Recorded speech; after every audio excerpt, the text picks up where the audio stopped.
Hello, my name is Gail, and this is my first YouTube video ever, so please bear with me. I thought I wanted to come on here today and talk a little bit about my breast cancer journey. In March of 2014, I was diagnosed with triple-negative breast cancer, and I just wanted to share a little bit of maybe some tips or tricks, or offer some optimism for someone who might be going through the same situation now, or who maybe is a little more progressed into their situation, or someone who's nervous about a result. I thought I could offer a little bit of positive reinforcement, and to show someone that, look, I made it through this. I'm back in my old normal routines. My life has pretty much turned back to what it was prior to my diagnosis. So I just wanted you to feel confident and find some positive energy to make it through your journey. And also I thought this could be interesting for someone who maybe has a family member or friend who might be going through this, and they're kind of curious, what to expect, or how could they help. So I just wanted to share this with someone and see if it could offer any benefit. So here we go. Let's see. So like I said, in 2014, I was diagnosed with triple-negative breast cancer. And because of my family history, they suggested that I do genetic testing as well. And ultimately, I tested positive for the BRCA1 gene mutation. And the BRCA1 gene mutation, I'm reading from something here, this is a human gene that produces tumor suppressive proteins. And these proteins help repair damaged DNA. So if either of these genes are mutated or altered, as a result, cells are more likely to develop additional genetic alterations that can lead to cancer. And these specific inherited mutations in the BRCA1 or the BRCA2, most notably, are the increased risk of female breast and ovarian cancers. There is some association with other increased risk of other cancers. And these BRCA1 or BRCA2 mutations can be inherited from a person's mother or father. Each child of the parent who carries a mutation in one of these genes has a 50% chance of inheriting the mutation. And with my example, while my mother had breast cancer, I didn't inherit the BRCA1 gene mutation from my mother. I actually inherited it from my father. My history on my father's side, my grandmother and her sisters had breast cancer. So I found that interesting, because I think the assumption would have been that I got it from my mother, but I didn't. I got it from my dad. Thanks, Dad. Now I want to talk a little bit about the chemotherapy, what you can expect, what are the symptoms, people always talk about feeling sick, and I remember I was so curious, like, what do you mean you feel sick? Like, what kind of sick? Is it like the flu? What is it? And now that I've been through it, I know it's very difficult for someone else to describe, because it's a sickness you've never felt before. It's a little different. So the type of chemotherapy I received was adriamycin and Cytoxan and Taxol. So I think a lot of times you'll hear people call it AC. So I initially started out with the AC. Those initial treatments, you will experience nausea, mouth sores, hair loss. My eyes watered quite a bit, and that was a symptom too. I would get tearing, poor appetite, loss of fertility, discoloration of the skin, diarrhea, and mouth sores, again with the Cytoxan. So those are similar symptoms of both. And with the Taxol, again, it's hair loss. With that one, you feel pain, muscle pain, pain in the joints. You get some peripheral neuropathy, nerve damage in like your fingers and your feet, your toes. And again, with that one, you get the nausea, the diarrhea, mouth sores. With that one, I did experience changes with my nails. It was a couple days after I received my chemotherapy, I would get a Neulasta shot.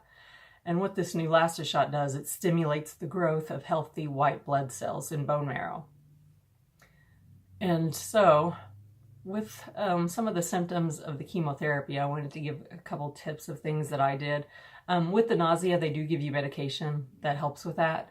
So I made sure I always took that one scheduled. So I never, while you would feel queasy and sick and nauseous, I never did have severe bouts of vomiting or anything like that. I think other people might have experienced it differently, and maybe they did have actual vomiting, but in my example, I didn't. I was able to control it with the medication that they provided. And let's see, it was weird. You would have like diarrhea and constipation. It was kind of like a roller coaster of both. Now with the diarrhea, I would suggest getting soft toilet paper, having that available. And I also had some like baby wipes, because that area can get sensitive. And so I would use something like this, like these sensitive baby wipes, to help with that sensitivity of that delicate tissue there. With the mouth sores, I would swish something called Biotene around in my mouth. I'll put a link, or I'll put a picture in just so you can see what it looks like. That did help. It was very temporary, but it did offer some relief for that. And let's see, and some other suggestions. I would suggest, if talking to your oncologist about a support group. Most hospitals will have a support group you can go to, and for me that was very beneficial, to be surrounded with people that are going through something similar. So you walk in there feeling dread and fearful and, not knowing what to expect. And a lot of these people had already been through it, or they're going through it. And you walk out and you feel a little better. You have a little more pep in your step. And so I would definitely suggest that, not to feel nervous about going to that. Everyone's very supportive and they cheer you up. So I would definitely recommend a support group. And for people who are just curious about how they can help their friend or their family member, I've got a couple of suggestions. For me, and this wasn't the same for every person. I don't think every chemotherapy is treated the same, depending on your type of cancer, the grade of the cancer, or how progressed it was. But with me, I couldn't eat. I had a horrible time trying to eat, a loss of appetite, severe loss of appetite. But I know in my breast cancer support groups I went to, not everyone had that same experience. But I had a horrible time eating. I had zero appetite. I had to force myself to ingest food. So if you could help your friend, family member with eating, a lot of times it would just help if someone would just put food in front of me. And nothing sounds good. So if you ask them, what would you like? Sometimes they're not going to know, because absolutely nothing sounds good. So if you know what they like, if they, for me, mashed potatoes and chicken was the only thing, and cottage cheese. Those were the only things I could seem to taste good to me. And ice cream. I wasn't ever a huge ice cream fan, but for some reason hot fudge sundaes were good to me. So when you're going through that, even though maybe it's not the healthiest, just eat what you can. Just, don't worry about the health. Oh, there's too much sugar or anything like that. Just eat what you can, especially if you're unable to eat. So my suggestion for people who want to help out, help with meals, help prepare meals. I had a friend that would bring me a meal once a week, and that was so helpful. And helped keep my weight up, because I had lost a dramatic amount of weight.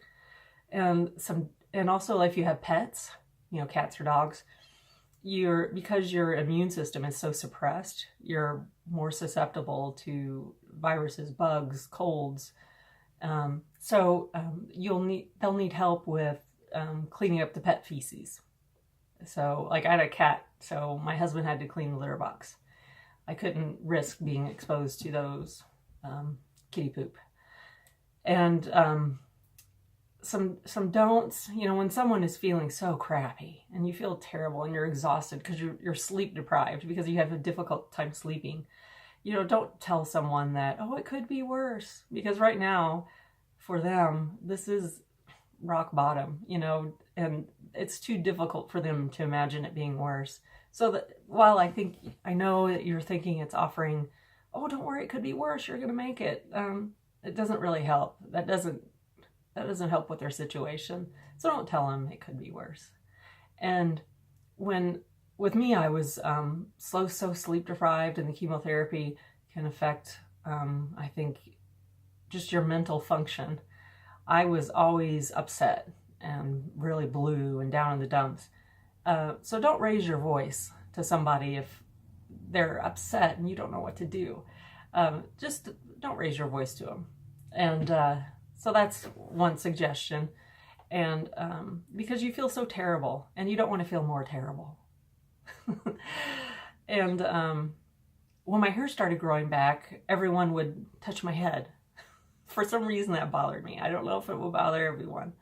But when my hair started growing back, your scalp is a little more sensitive. And, you know, it would kind of hurt when you would push the hair the wrong direction. And as it grew, people would like touch it. And so don't touch their head when their hair is growing back. I know it feels funny and you're excited that they're getting their hair back, but just leave their head alone. Oh, I thought maybe I should touch on this too. I had the bilateral mastectomy, and so and I decided to go for the reconstruction. And so what I did, you know, I had the mastectomy, and at the time of the mastectomy, they also inserted tissue expanders. So immediately after my mastectomy, I had, you know, small bumps where my breasts were, and I opted for the skin sparing mastectomy. So I did lose my nipples, and I still don't have nipples. I haven't gone that far yet. I haven't totally completed my reconstruction process.